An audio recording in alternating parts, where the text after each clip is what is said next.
Without further ado, let's go ahead and jump right on in. Grief is one of the most painful and confusing things that any of us can endure. When navigating it, the strange cocktail of emotions that it conjures up, ranging from loss to regret, sadness, and anger, can make us act out of character or struggle to regulate ourselves as we usually would.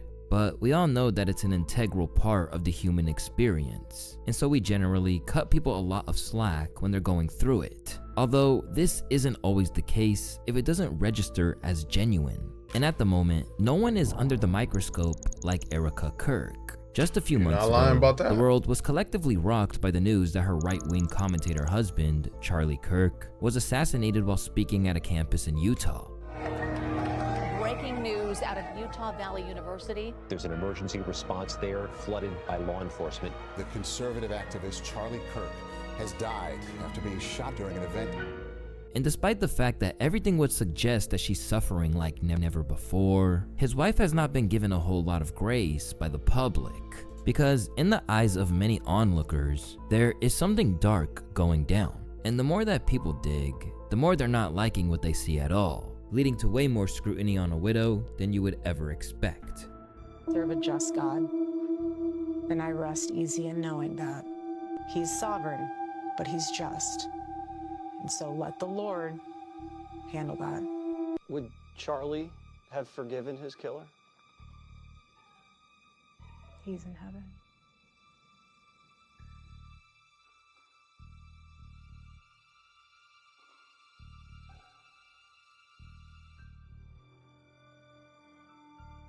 And they bring this back up, what are we supposed to do? Relive that trauma all over again? No, at this point, it's what the conspiracy collection. Get it before Christmas. Look, stop in the name of God. Amen. Because to some of his supporters, it really seems like her taking on the mantle of her slain husband might destroy whatever legacy he had hoped to leave. It's your boy Luesta, live from Lu Extras. Yeah, this is one of those situations where it's like, what do you think? Like, where do you start? Where do you begin? You know, people grieve differently. Everybody acts different. No one really knows her as far as, you know, her personal life and how she was maybe behind the scenes, except for some people. At what point do you allow for things to actually come out and be what they are, right?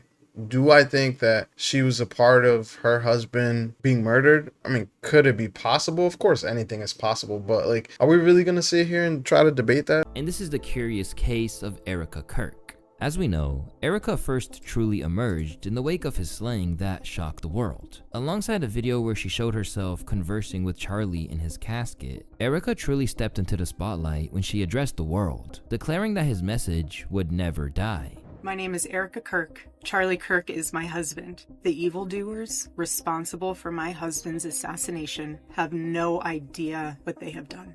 They should all know this. If you thought that my husband's mission was powerful before, you have no idea. You have no idea what you just have unleashed across this entire country. When I got home last night, Gigi, our daughter, just ran into my arms. And I talked to her and she said, "Mommy, I missed you." I said, "I miss you too, baby." She goes, "Where's Daddy?" "What do you tell a 3-year-old? She's 3. I said, "Baby, There's nothing you can tell her that's gonna make sense. Much. Don't you worry. He's on a work trip with Jesus, so he can afford your blueberry budget." What followed this was the glitzy, Trump-sponsored memorial service for her husband, during which she made a speech where she offered an olive branch to the killer. That man, that young man, I forgive him.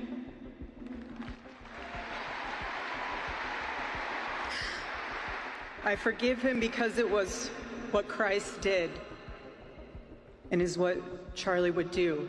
The answer to hate is not hate. The answer we know from the gospel is love, and always love. Before taking the stage, both Erica and her team probably envisioned this as an empowering moment, which showed her as an empathic woman who could rise above the terrible pain she'd endured. Yeah, but ultimately, this isn't how audiences perceived it. Instead, when I first saw that, I was like, oh damn, wow, she's forgiven him already. It had only been, I don't even know, maybe a week, not that long, but still, I'm still not necessarily convinced, at least not yet, that she is pretending. The vast majority of people basically felt it was performative. After the public basically seemed eager to reject her, you would think that Erica may have retreated to the sidelines and focused on her family. Instead, she wound up taking the reins of Turning Point USA and doing her utmost to promote Charlie's posthumously released book. This led to a lot of interviews, but it was clear that this wasn't something that came natural to her. And with every quote or public appearance, the comments eviscerated her. I feel like they were almost directed to me. And he's basically saying, stop. The world does not revolve around. Right. Some people expect her to be just like him. Exactly. And she's not him. There was only one of him. I also think not very often do you see somebody who's a public figure at the level that Charlie was, who's assassinated, and then their significant other has to immediately speak, because there are business ties, there are things that if she didn't grab the reins of could possibly falter and just end up being dismantled. There has to be some grace given. You need a moment to breathe. You need a moment to recalibrate. If you are so filled with busyness and the noise, the Lord cannot use you. So please rest, be with the Lord, be with your family, and just know that there is so much more out there than the little busyness that you find to be drowning in it sometimes. By now, we know that the internet can be mean-spirited just for the sake of it. Just look at some of the memes that have emerged about her husband. But for Turning Point supporters, Erica's decision to become the face of the movement presented deeper problems. For starters, there were concerns that she wasn't quite the grieving widow people believed her to be. But it's interesting, what I miss the most, what really just hits me hard, is when I'm in the grocery store and I see his hot sauce, I want to buy it. Or it's the little things, his clothes everywhere. Excuse me, but it's the little things. And I know that people who have experienced loss totally understand what I'm saying. It's the small things that just get you.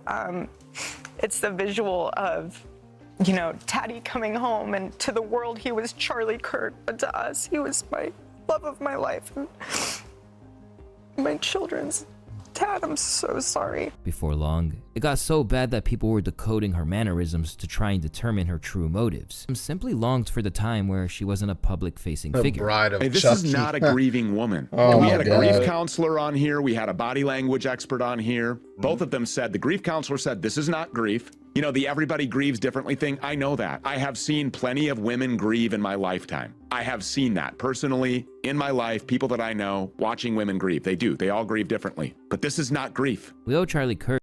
We all seen women grieve, but is that enough to say that the way she's grieving is inappropriate? Like that's, I guess, I don't know. People just want to make assumptions about everything. I think if you have some proof, show us. I want to see what you're talking about. As far as body language and just how she's doing things, I don't think, for me, that's not enough. An apology. We were like, how dare you say women should stay at home? But now that we've seen a lot of Erica, it's like, oh, okay. I still don't agree, but I do get where you were coming from. But if she thought things were going bad beforehand, that's crazy. It was nothing compared to what was to come when Charlie's supporters believed that she crossed a line she couldn't come back from. During an event, Erica was seen hugging Vice President J.D. Vance in a way that some people deemed to be a little too close for comfort. And when it was paired with quotes like this, where she lavished praise on Vance, these were not the best optics. No one will ever replace my husband. No. But I do see some similarities of my husband. I don't see what's so bad about this. I see some similarities. She probably shouldn't have said JD. Maybe, Vice President would have been better. But I see some similarities. I mean, JD's a smart dude. What? I don't get it. I don't get why people lost it over that. So the hand on the head, I understand that. That's a little bit wild. Tonight because he understands the fight that we're up against, and he can articulate that in a way that transcends. He's an amazing man. Suddenly, she received major blowback from some portions of the right, while others were quick to point out that she is documented as being friends with JD's wife, Usha. In response, she claimed it was commonplace for her to touch people like that. I'm starting to cry. He says he's so proud of you, and I say, God bless you, and I touch the back of his head. Anyone who I've hugged that I have touched the back of your head when I hug you, I always say God bless you. I think explaining it is making it worse. If you want to take that out of context, go right ahead again. I wouldn't even have explained that. Just that shit'll blow over with the news cycle. It always does. And that to me shows that you need a hug more than anyone else. So if anyone... They were acting like you touched the back of his ass. I feel like I wouldn't get as much hate if I did that. However, a whole lot of the social media world that you would have expected to be behind her kept claiming that there was something inherently fraudulent about her behavior. Among the main sticking points was the frequent claim that she was shedding some crocodile tears in her interviews, as well as attending lavish fundraisers at Mar-a-Lago. Let everyone see what true evil is. It's interesting. What I miss the most, what really just hits me hard, is when I'm in the grocery store and I see his hot sauce. I want to buy it. Or it's the little things, you know, his clothes everywhere. Excuse me. But it's the little things. And I know that people who have experienced loss totally understand what I'm saying. It's the small things that just get you. It's the visual of, you know, Daddy coming home, and to the world he was Charlie Kirk, but to us he was my love of my life and my children's dad. I'm so sorry. Understandable. Excuse me, but it's those little things where makeup's not even running he would now. walk through the door. I will give you that. That is Daddy's home. Take his phone Friday night, Shabbat Shalom, throw it in the drunk Hey, drawer, and it was Shabbat just Shalom. What? Christians don't say that. Even I know that. Hold on. Whoa. Let's see. Let's go with Shabbat Shalom. Shabbat Shalom. Yeah. What? She snuck that in. That was a good one. I'll give her that. She snuck that in. Pause. Hey, yo. As the young kids nowadays would say, huh? Shabbat Shalom is a Hebrew greeting meaning peaceful Sabbath, used to wish someone a restful and tranquil Jewish Sabbath, Shabbat, which runs from Friday evening to Saturday evening. It serves as a common hello or goodbye during this time. Okay. Maybe I see something. I don't know. That one Oh, the internet's about to be undefeated. There's always some. I always find something every time. All right, let's see what else. Let's give her a chance. And that's what I always wanted to make so special for him, was coming home. I'd always say, baby, I don't care what time you get home. Home is here for you. Somebody Your food put that will in never the be chat. cold. It What's might wrong sit with out you? for a little bit, but I'll reheat it. Crazy. It's fine. And I just want to encourage spouses, don't get mad. It's so easy.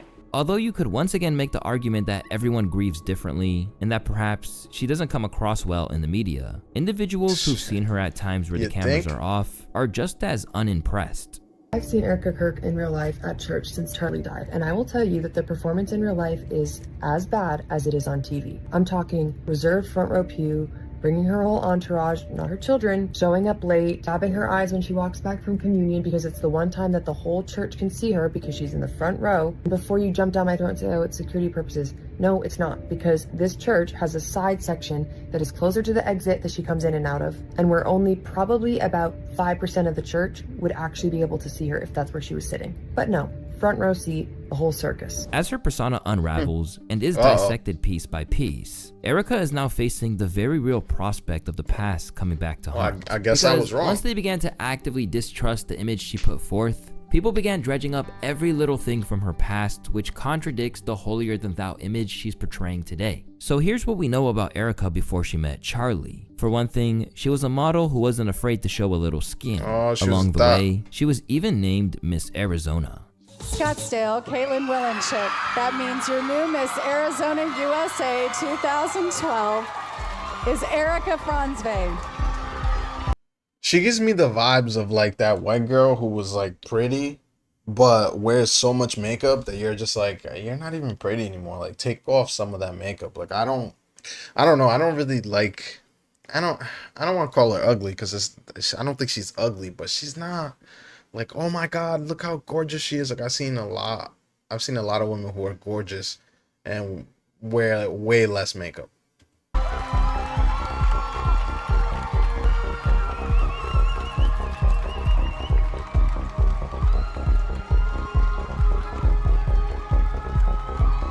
Afterwards, she appeared on a Bravo reality show known as Summer House, which is billed as Bravo or following a group Bravo? of young I think he single said friends Bravo. from New York City who Or he share a meant rented Bravo. house in the Hamptons every summer Oh, weekend, boy. balancing city jobs with a fun, party-filled lifestyle of romance, drama, and escapism. A rented house in the Hamptons? Okay. Yeah, I don't know. I don't know about her, guys. I don't know. When she turned up on episode 11 and 12 of season 3, she did so in the capacity of her new love interest for a character known as Carl. I think you're a bright light in a very dark place. So let's go grab a mojito? That's not necessarily anything crazy, except for her claiming repeatedly that she didn't date before meeting Charlie for around 5 years. When I lived out here, I was here for 5 years. I never dated here because I saw vicariously through my roommate how terrible it was. Somehow getting drinks was the replacement of having coffee and breakfast. I personally... Okay, I kind of see why some people are like, what's going on with this lady? She's not making sense. I'm curious if Candace has said anything about this, because you know Candace is on top of all that shit. But me personally, okay, this video is kind of making me change a little bit, and I'm pivoting. You're seeing it real time, but yeah, there's a few things here that are off-putting for me. You can't say you weren't dating. Then you were dating, especially if you were public like that and you were on a reality TV show. You're a model. Not that necessarily all models have to be like this, but come on, can you come on a little? Now I want to see what more connection she has. Where's her mom work? What did her dad do? Where did she come from? would rather have coffee or brunch with someone than going. I don't drink. I find it unproductive, not because I'm holier than whatever. I just don't operate that way. But I always thought it was very strange how she would go to drinks with one guy and then go to dinner with another. My situation was a little different. I wouldn't do it. You went to a job interview. Literally. So this is how good the Lord is. He knew that because I was not dating in New York City, he knew that in order for me to know that that was my man, he had to blanket Charlie as a job interview. But it takes very minimal digging to realize that is a complete fabrication. However, what many people did not know is that not only did she date, but appeared to be in a relationship with a colleague of Charlie's. The man in question is Cabot Phillips, now senior editor at the Daily Wire and previous editor-in-chief at Campus Reform, who also worked on digital grassroots for Marco Rubio's 2016 campaign. But his most notable role came as Charlie's producer. In a bizarre twist, deleted posts appeared to suggest that Phillips was actually with Erica prior to Kirk, and that there was a lot of effort made to cover it up. She's been passed around by the homies? Oh no. Oh, I gotta see the proof. I don't know. Hold on. I don't know if I believe it. Show me some proof, man. Oh no. September 19th of 2007. Oh boy. In addition to saying that she didn't date, Erica has also stated that she didn't drink. So how exactly do you explain this quote from an article written by her where she talks about happy hour with my favorite human, JT Maston, conveniently my incredible boyfriend, or these posts which her activity promoting alcohol or hosting a club night? Yeah, not a good look. Hosting? Yeah, she's a thought. She's a thought. I'm sorry, guys. I changed my mind. Holy shit. I was not. This is one hell of a plot twist. I was not expecting this. Once all this was out in the public domain, there were some who felt that there was just no way back for Charlie's widow. All credibility is gone. Hypocrisy at its finest. It's easy to assess Erica's personality from here. She should be held accountable for telling falsehoods to paint a perfect, pretty picture. But while all this contradicts certain aspects of her current public appearance, delving deeper and following the money has led some people to think that what's truly going on with her is even crazier than just her seeming a little deceptive. And Tyler Boyer isn't the only one that's close to orphanages in Eastern Europe around TPUSA. Erica Kirk herself is another one. She's been tied to orphanages in Eastern Europe, specifically in Romania. Yeah, I've heard of this one too. Called this is Romanian crazy. I don't know if Angels it's true, since she was a teenager. When she was 17 years old, she founded Romanian Angels as a nonprofit. So in effect, since Erica's childhood, she's been running orphanages in Eastern Europe, a trafficking hotbed. Is that normal activity for a 17-year-old girl to be involved with? Of course it's not. But when your father is a high-ranking member of the military-industrial complex linked to Israel's Iron Dome and American arms sales to the pariah state, and when your mother is geofencing and data mining, and she's a I need to see some evidence. I need to see, Luista, you better get into some evidence here, because he's making some claims. Propagandist who's tied directly to the Israeli Foreign Affairs Ministry, maybe hanging around orphanages really isn't all that unusual. Because Stu Peters can get a little carried away, Oh, let's yeah, try he can. and determine exactly what is a fact here. Yes, Erica ran an evangelical ministry in Romania that contracted with the US military and fostered children for adoption.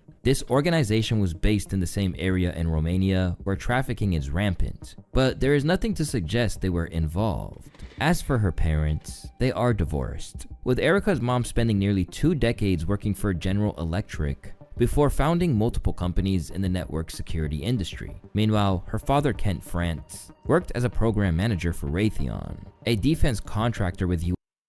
That's the only video, the only picture we have of him? A picture from like 1912? Okay. All right, let's see what happens. government ties, including Israel. For many people, this is an intriguing development, especially when it comes to comments Erica made in a new CBS town hall alongside Barry Wise. Charlie always would say very clearly, Jew hate was brain rot.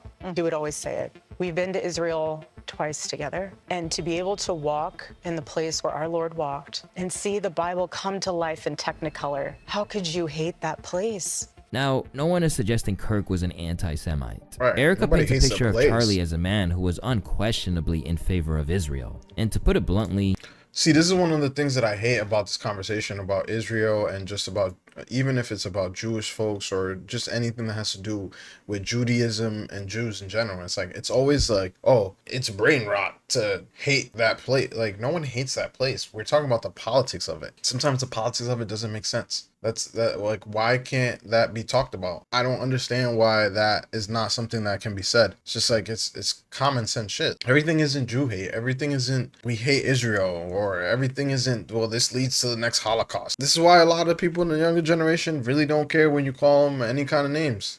Perfect example of that is Nick Fuentes, who we've covered here plenty of times. You're only pushing more people that in that position and that into that route. this is not necessarily true. For one thing, he regularly critiqued the Israeli government's behavior in Palestine, as well as their intersections with US politics at large. I gotta be careful the way I say this. They're gonna try to ethnically cleanse Gaza. I mean, I don't use that term lightly, okay? Before Charlie Kirk was killed, he said Charlie Kirk fears that Israel will kill him if he continues ahead, providing space for Israel critics. Charlie kind of... He didn't say Israel. See, this is another thing. It's like, come on, let's just be serious on both sides. Let's be real. He didn't say Israel. He said they. Nobody knows who they is. Starting to question the amount of influence that Israel has in U.S., not only domestic politics, but foreign politics as well. I just don't think we That's should a go to war fine with question. Iran. Is a nuclear weapon Iran a threat to America? Probably. Could be. It's a threat to Israel, but is it a threat to America? I mean, India has nuclear weapons. Pakistan has nuclear weapons. China, Beyond Russia. that, he went to the lengths of arguing that Jeffrey Epstein was an Israeli intelligence agent. That Epstein, with his little friend Ghislaine and Ghislaine's father, Robert Ghislaine. Maxwell, who is obviously a spy of the Israeli intelligence agencies, that there was something else going on here. Epstein was not some sort of whiz kid hedge fund manager. Epstein was playing a part. Epstein was a LARPer. Epstein was cast for a specific role, and he played it really well. It's nothing new that if you're in the intel agencies, you want to try and get as much blackmail on powerful people as possible. Right. Easy, not hard. And this is no longer just speculation. First of all, the evidence that shows that Epstein was a creation of either Mossad, Israeli intelligence. In this lengthy interview on CBS. And that clip is crazy. I've never seen that clip of Charlie. I would assume it's pretty accurate, but still, like, that's he's naming names right there, saying some things that if Israel's as powerful as they say Israel is, and he was saying things like that, I wouldn't be surprised if Israel wants to take him out. Yes, Erica really tried to wrangle the narrative back in her favor, but to all the viewers, it just seemed like a facade. While others feel that the pro-Zionist direction that she's moving Turning Point USA in is transparent. I feel sorry for Erica, but she's making a fool of herself. Now that there's no sign of her time in the spotlight letting up, it's clear that Erica has more storms to weather. Considering how much controversy there is around the subject of Israel, Pushing this narrative is just one of the reasons why many people have had some difficulty accepting the official narrative surrounding her husband's death. And for much of that time, one of the people who has been most forcefully pushing for answers is a former friend of the family.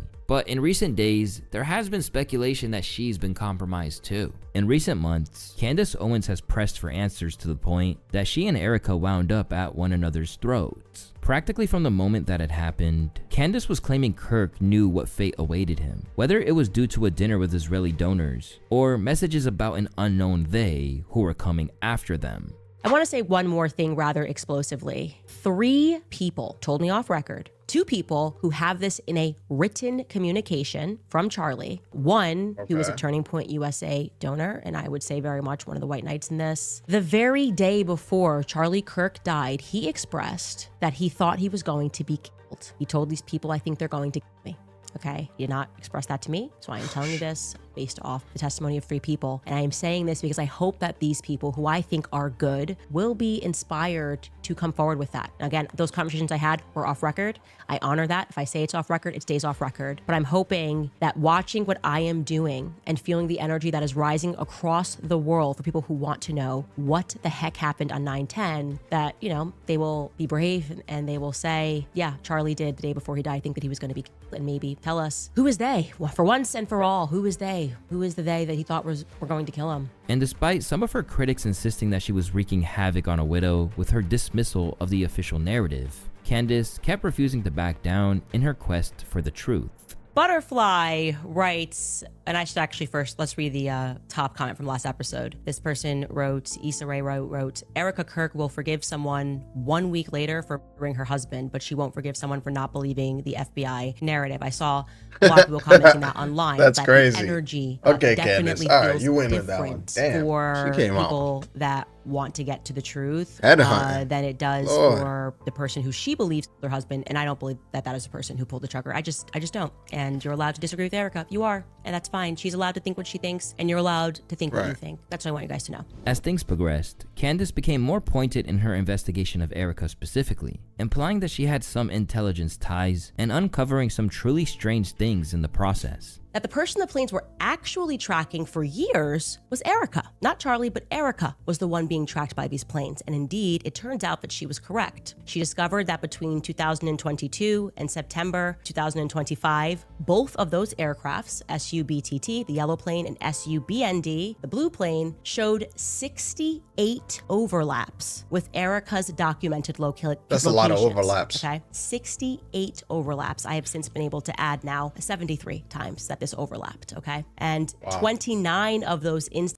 And I know a lot of people were saying, oh, Candace is just saying crazy things and da-da-da. It's like, I don't disagree that Candace sometimes says things that can be perceived as very wild, but there's also a way that she brings them up that it gives her the ability to say, well, I'm just talking about this because this is off. Right, which I think is respectable. It's like, you know, at some point in time, you know, you can think something that's might not be true and do it from a respectable stance. At least it's my opinion. Maybe I'm wrong. I don't know. You guys tell me what you think.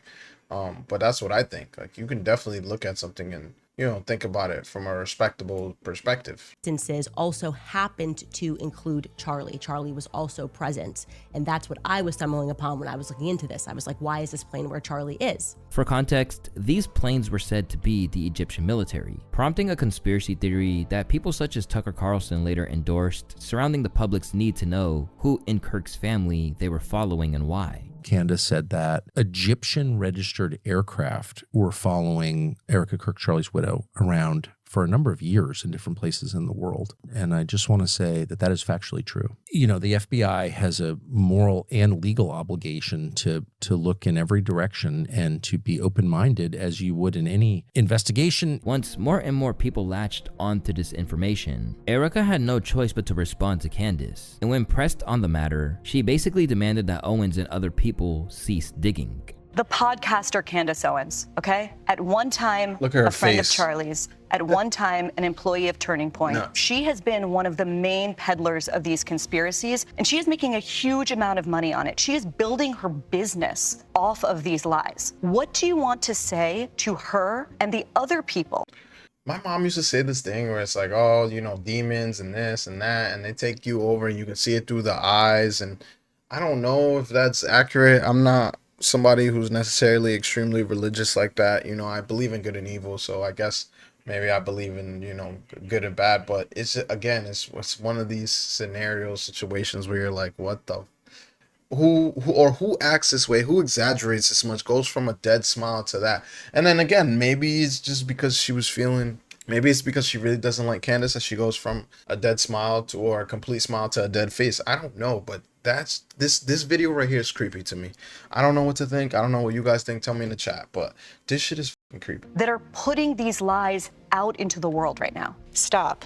That's it. That's all I have to say. Stop. But unfortunately for her, all that Stance got her was trolled into oblivion. Wait a goddamn LMFAO, second. She's so scary. And once she knew that she had her thinks she's rattle, so it seemed scary. like Candace wouldn't stop for anything.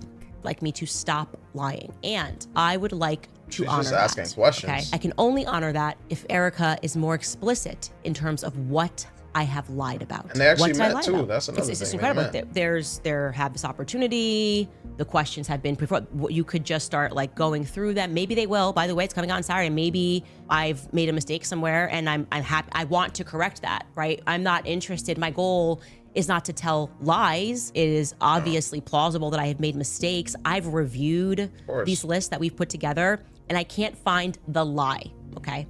The lies that I find are coming out of Turning Point USA. In the end, they clearly felt that this war wasn't sustainable and decided to meet up. Upon exiting the meeting, Candace claimed that it all went well. 4.5 hours later, I'm alive. I'm totally fine, and I'm sorry. I was gonna do a show for you guys this evening, but I am truly exhausted. Very productive conversation. I asked every single question. I mean, from Egyptian planes to Turning Point USA faith, and I was very surprised by some of the answers that I got, and I think they were also very surprised when I shared certain intel. This probably should have happened a very long time ago, but I wanted to let you guys know that I am alive, and I will have the full rundown for you guys tomorrow of what transpired. And yeah, I think it was definitely a very big step in the right direction. So, and apparently this meeting with Erica meant that Owens has since gotten verification on some of her claims that people initially thought were so unrealistic. And it was Erica saying that she had Charlie's phone and that Charlie never texted anybody the night before saying that he thought that they were going to kill him. And that obviously reflected poorly on me because I was the one who said that he did, in fact, text multiple people.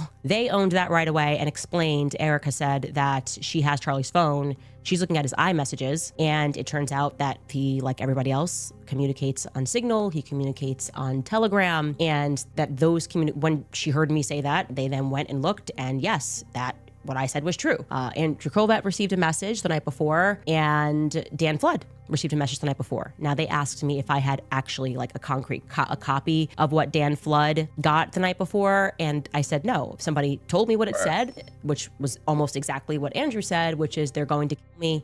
Andrew did not know who they were, that he was referring to were. And while there was common ground, Owens insisted she still wasn't ready to take every aspect of the official narrative at face value.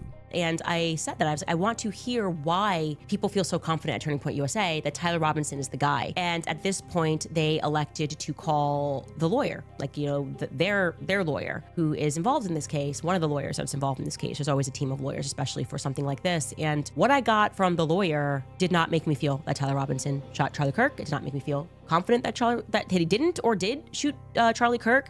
I was very surprised by this. He spoke a very long time. I asked, you know, can you share with me what it is? And I said, when you share this with me, I will not say what that thing is. If that's what if we want to protect the integrity of the case, I'm not gonna. If you say we've got the footage of him taking a shot, I promise I won't say that to the audience, but I will communicate to them. Sadly for her supporters, any concession was too much, and they are not happy that she's fallen in line or was covering for the widow. Candace took the money. Despite all the backlash that she's receiving, Candace argues that she hasn't by any means back. Yeah, there were a lot of people who complained about Candace saying that she took the money, that now she works for Israel and a bunch of shit. And, you know, I know she was like extreme, and I don't even want to use the word extreme because that's extreme to use extreme, but I understand she was super to one side and like, oh no, I'm gonna find out what happened to my friend and this and that, and then she kind of toned down a little bit, and I think the conversation with Erica had something to do with it. But I also think she probably learned some things where she realized, hey, I might have not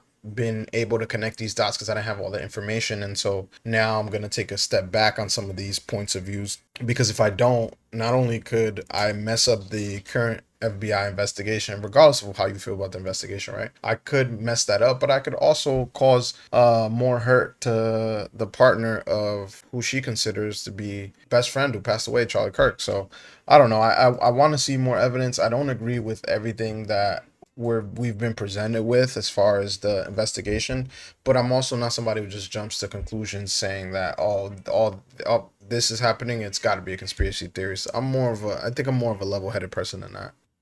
You guys are absolutely crazy. The amount of people who attacked me for sending out a tweet being like, hey, I'm good, I'm alive. We had a very productive conversation. And they were like, she got the call.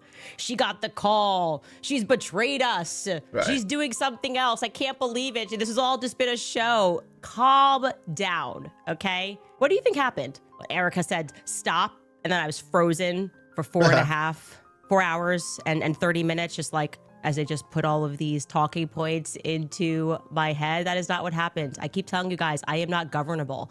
I am basically akin to Kanye West. I never felt more seen than when he tweeted a lot of years ago, just fired my manager because I realized I can't be managed. That is me. That tweet right there, I was like, oh gosh. Yes, Kanye, that I get this. But while some people are viewing her as a traitor who has abandoned her righteous mission to get to the bottom of it due to either pressure or perhaps a financial incentive, others are not buying the rift between Owens and Erica as anything other than a publicity stunt for them both. Some of you might get upset about what I'm about to say, but this is a scripted show meant to distract you, keep you entertained, and steal your energy. While everyone is glued to the latest drama, more surveillance is quietly passed, and your tax dollars are sent overseas. Again, while people are told to look over here, the people in power are over here, stripping away your rights and stealing away your children's future. And don't forget to buy the latest book with the perfectly bolded words, Stop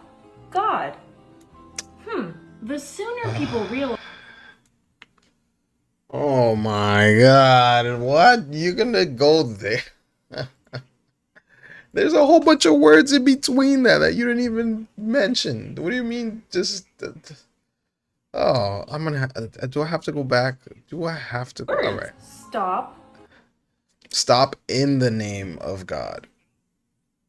Like, it just, see, and this is where the internet, right? The internet, I think, has amazing things that, amazing properties, right? It is. You know, access to the internet's amazing. It's probably one of the greatest inventions known to man. But this is one of those moments where it's like, come on, bro. You're trying way too hard. Like, why? What? You don't see the words in between them? Just like, come on.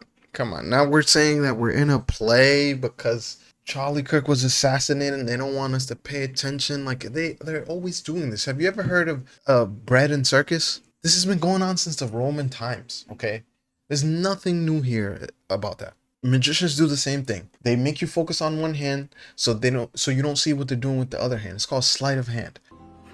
The sooner people realize these club members speak in symbols and coded narratives, the sooner it clicks. So I hate to burst anyone's bubble, but they're not actually fighting each other. They are on the same team. What you're watching is not reality. It is a show. Oh yeah. But what do I know? Sure they are. I'm just a conspiracy theorist. Let me know what you think. At the moment, Erica is struggling to keep the Turning Point USA brand that her late husband brought to prominence not only alive, but credible. One reason for that is that she's simply not qualified, but the other would be that many people just see her as inherently unlikable and untrustworthy. It's not even in a way that they love to hate her either, because the numbers suggest they simply want her to go away. In a testament to how little people care, they weren't even tuning in to hear what she had to say at her CBS town hall. During her episode, viewership among the key 25 to 54 advertising demographic dropped by 41%. Yeah, but you can't use that as a stat to say that people don't care what she's saying. I mean, most people don't watch regular TV or the news and don't really care about that, number one. Number two, she's not Charlie Kirk. And people cared about Turning Point because of Charlie Kirk. That's what they cared about. They didn't care about nothing else. I'm on it with the family stuff and some of the family member things. That's kind of crazy, but the rest of it's like, come on, bro. Come on. You gotta do better than that. Compared to the network's usual programming in that time slot, clearly she's still attempting to find her feet as a talking head, while also being grossly unqualified to be the CEO of Turning Point. Recently, she attempted to expand her reach, trying to deliver talking points about things like the recent New York mayoral elections through the context of women. What I don't want to have happen is women, young women in the city, look to the government as a solution to put off having a family or a marriage because you're relying on the government to support you instead of being united with the husband where you can support yourself and your husband can support and you can guys all combine together. But I just find it so ironic and so interesting that a heavy percentage of the individuals that voted for him were female. But as soon as she started to step into this world, the people outside of her immediate bubble were already sick of it. Most women vote liberal, more liberal. They vote, and don't kill me, ladies, but it's just the truth. They vote more with their emotions and less with their logic. Doesn't make you worse people, but it is what it is. And also, there are a lot more women than there are men. And in New York, when Donnie won, because he talked about the things that people actually give a fuck about, period. Like, that's really the simplest way to put it. He talked about the things that people are worried about, especially everyday people and the people who actually go out to vote. It is what it is. Let's see what else he has for us. You are an opportunistic grifter who weaponizes your gender to demean women, and you are a walking, talking, breathing example as to why nobody, number one, wants to be a Christian, and number two, wants to be a female hypocrite such as yourself. Your language, your organization makes women less safe. You called her a grifter, all while being a grifter yourself? Make it make sense, ladies. Like, this is, oh my God. You wonder why Nick Fuentes has a field day when he says things about women. Like, this is just, not to say that men don't say stupid shit too, because there's plenty of stupid shit we've all said, okay? So there's enough. But just sometimes these points are just like, oh my God, like, what are you saying right now? You don't want to be Christian? People don't want to be Christian because what? What are you, you know what?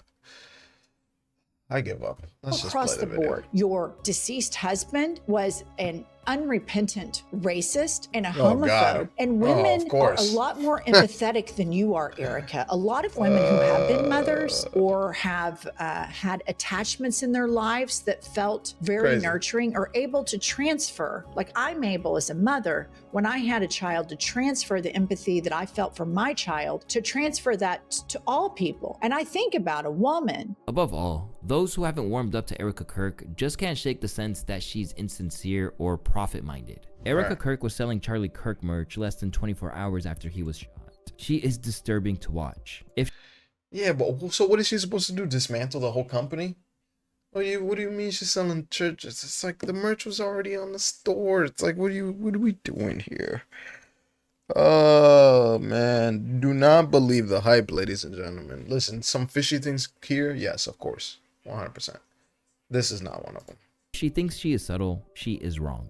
Ultimately, she does have people defending her. You just have to dig into corners of Reddit, like subreddits built for unpopular corners opinions. of Reddit. And even then, the way people have been treating her has been genuinely territory. disturbing. As one Reddit user put it, watching how people are treating her has been genuinely disturbing. The woman's husband was shot in the back of the neck 3 months ago. She has 2 small children, and she's being accused of being complicit in his murder, not truly caring about him, being a bad mother because she looks over his organization, trying to sleep with the married vice president. They also point out what keeps happening is people completely blending 2 different conversations into one. Yeah, some of the assumptions are criticizing wild. Turning Point itself is a fair game. But where they say it crosses the line is when that criticism turns into judging her character or how she's grieving. Wherever you stand on Erica, it's going to take something remarkable to turn this tide, because at the moment, she is severely struggling to get people to even hear her out. Never mind co-sign a word she says. And for someone looking to replicate their husband's business model that involved exactly that, it's a real tight spot for her to try and make a living in. As always, it's your boy Luesta, live from Lu Extras, and I want to thank y'all for watching today's video. As always, I'll see y'all on the next one. Luesta. That was a good video. It was surprisingly better than I thought it'd be.